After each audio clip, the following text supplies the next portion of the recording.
J'ai peur, j'ai tout le temps peur, j'ai peur de plein de choses. Et dans cette vidéo, j'aimerais qu'on parle de ce sujet, on parle des peurs et j'aimerais te parler de mon rapport à la peur et comment est-ce que je surmonte mes peurs ou pas dans tous les aspects de ma vie. C'est parti.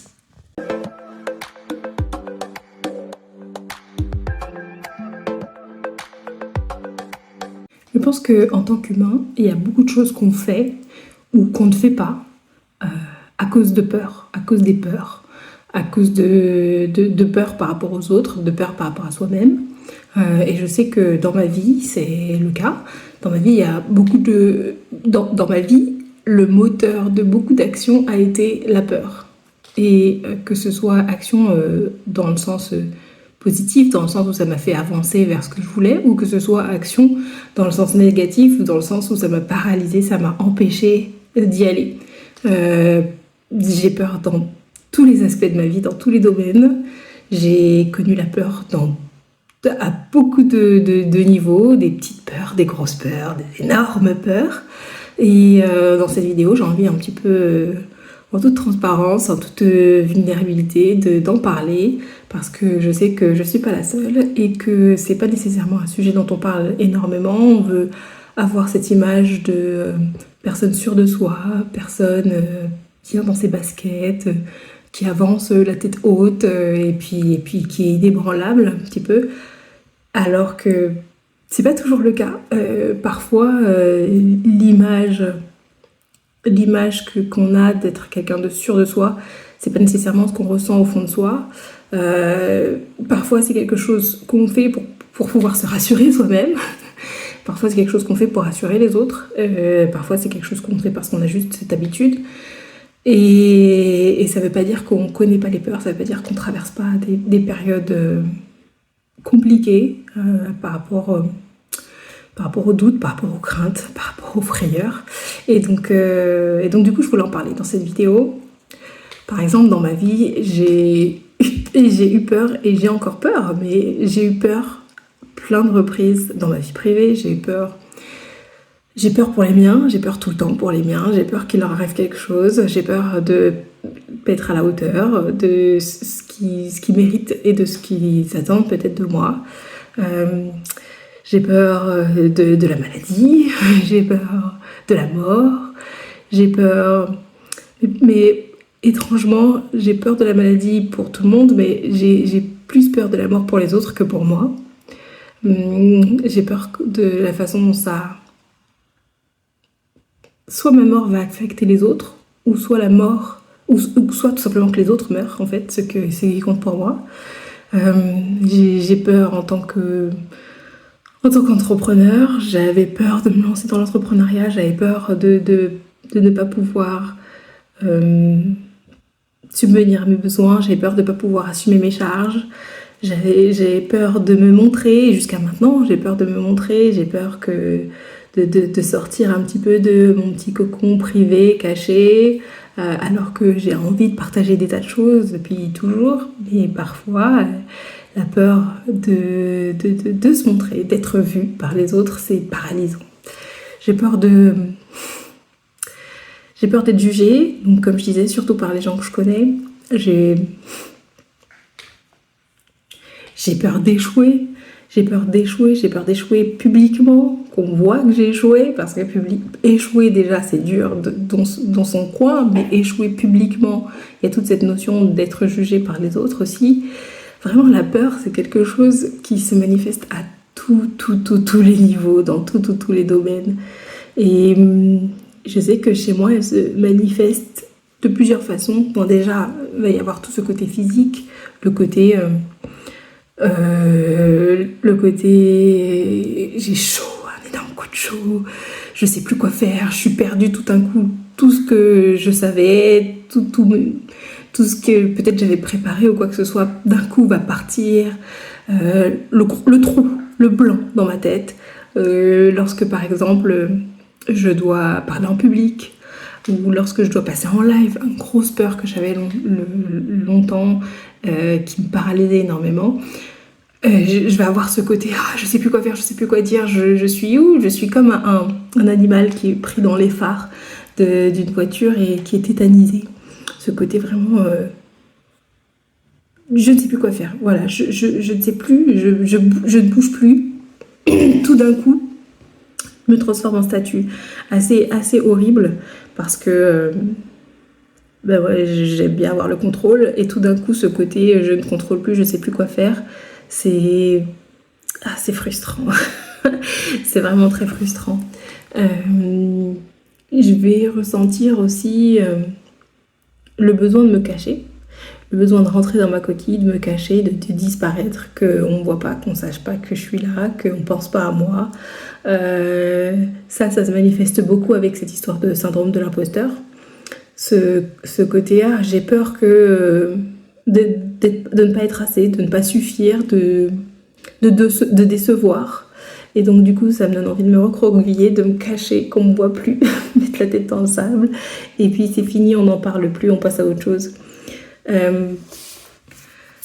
Ça va se manifester encore aussi par le fait que parfois je vais faire des choix qui vont m'éloigner de mon objectif plutôt que de m'en rapprocher. Par exemple, ça c'est quelque chose qui m'est arrivé au début. En ayant peur d'échouer dans l'entrepreneuriat, j'ai mis pas mal de temps avant de vraiment me lancer. J'étais pendant longtemps dans cette phase de entrepreneuriat parce que je voulais pas faire, j'avais peur de faire, donc j'essayais de lire un maximum de choses, d'aller dans un maximum de réunions, dans les CCI, de faire un maximum de préparation et d'étapes préalables pour ne pas réellement faire ce qu'il fallait faire pour dire ça y est, c'est bon, je me lance. Je vais parfois ne pas en parler, ne pas oser en parler, pas oser demander de l'aide, pas oser demander des choses autour de moi, parce que je vais juste laisser la peur décider, me dicter, et donc du coup c'est cette peur d'avoir honte et d'être jugée va prendre le dessus, et donc du coup je vais pas faire par rapport à ça. Tout ça c'est des façons dont la peur se manifeste et qui vont faire qu'au final je vais être paralysée et je vais pas faire, ou alors je vais faire des mauvais choix.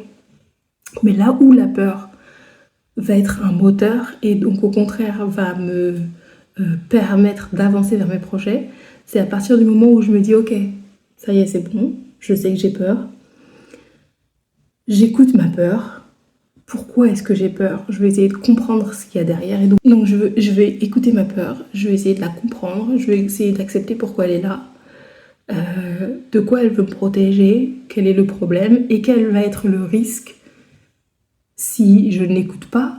En fait, quel est le risque que cette peur voit et qui fait que du coup elle se manifeste de cette façon parfois aussi violente pour m'empêcher d'avancer, et de faire face en fait à cette peur, d'essayer de la comprendre, d'essayer de l'analyser et d'essayer de voir où est le problème. Et ça me permet de la calmer suffisamment pour laisser mon esprit logique, critique reprendre le dessus et dire ok, donc on va essayer d'adresser chaque aspect, on va essayer d'adresser ces risques.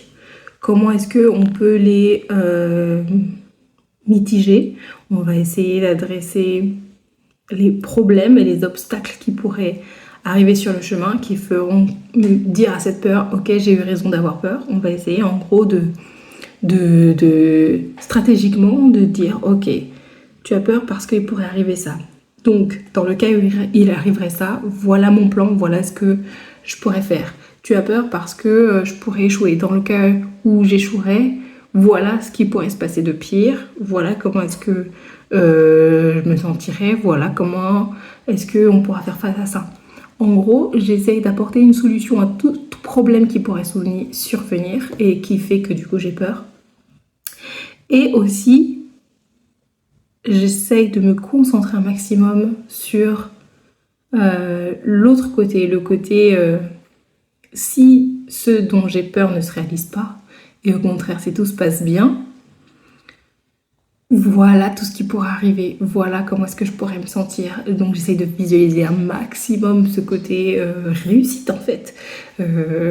une fois que j'ai surmonté cette peur et que ça y est, c'est bon, je suis arrivée de l'autre côté, voilà tout le bien qui pourrait m'arriver. Et donc déjà, trouver un plan pour pallier aux éventuels obstacles et échecs sur la route, et du coup ne pas les voir comme des fins de non-recevoir, mais les voir comme des paliers, ça m'aide. Visualiser le positif qui pourra arriver si je surmontais cette peur, ça m'aide énormément. Et donc cette histoire de plan, c'est précisément ce que j'ai fait lorsque j'ai lancé mon entreprise. C'est aussi pour ça qu'on dit qu'il faut faire un business plan, une étude de marché, ce genre de choses.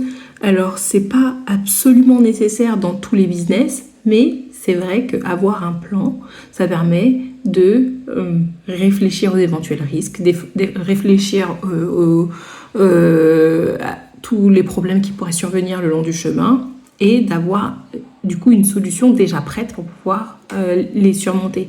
Évidemment, on ne peut pas penser à tout, c'est, je pense, impossible de penser à tout, mais ça permet déjà de se rassurer en se disant « Ok, j'ai des solutions pour les problèmes », et ça permet d'avoir effectivement des solutions pour les problèmes qui vont survenir. Donc ça, cette histoire de plan, ça m'a vraiment aidé lorsque j'ai fait mon business, lorsque j'ai lancé mon business, la nouvelle version de mon business en 2017. Je me suis posée et je me suis dit ok, dans toutes les parties de mon business, dans le marketing, dans la prospection, dans la vente, dans la façon de délivrer mon service, dans tous les aspects en fait, dans tous les aspects, les finances et tout, qu'est-ce qui pourrait mal se passer et quel va être mon système, quelle va être la procédure, comment est-ce que je vais agir et réagir surtout par rapport à tel ou tel problème. Comment je vais les empêcher d'arriver, comment est-ce que je vais être proactive, mais aussi comment est-ce que je vais être réactive et agir en fonction de telle ou telle situation. Donc ça, c'est ultra rassurant. Ça permet de te dire ok, c'est bon, c'est pas grave, s'il arrive quelque chose, je saurai faire face.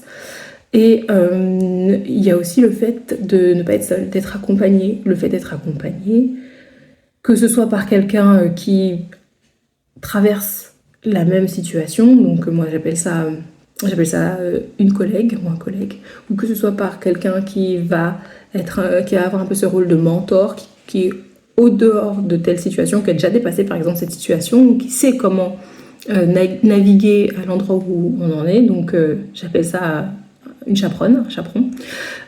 Ça permet